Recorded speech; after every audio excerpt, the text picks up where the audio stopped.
গণহত্যায় জড়িত এবং যারা সন্ত্রাস করেছে তাদের কারো ঠাঁই হবে না বিএনপিতে।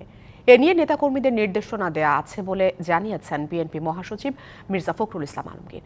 সকালে ঠাকুরগাঁও প্রেস ক্লাবে শীতের কাপড় বিতরণ শেষে সাংবাদিকদের প্রশ্নের জবাবে একথা জানান তিনি। মির্জা ফখরুল বলেন, দুর্নীতি ও ফ্যাসিবাদ থেকে উত্তরণের একমাত্র উপায় গণতন্ত্রকে প্রতিষ্ঠিত করা। জনগণের শাসন প্রতিষ্ঠার তাগিদ দিয়ে তিনি বলেন, এছাড়া অন্য কোনো উপায় নেই।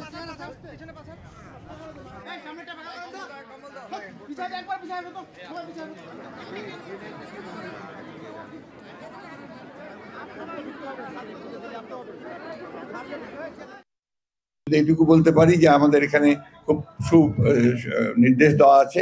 আমাদের চেয়ারম্যান সাহেব বলেছেন যে আমরা এই মুহূর্তে যারা সন্ত্রাসী, যারা গণহত্যার সঙ্গে জড়িত হয়েছিল, যারা হত্যা করেছে, দুর্নীতির সঙ্গে জড়িত, তাদের কাউকে বিএনপিতে নেওয়া হবে না। জনগণের যে পার্লামেন্ট, জনগণের যে নির্বাচিত যে পার্লামেন্ট, সেই পার্লামেন্ট দিয়ে দেশ পরিচালনা করতে হবে।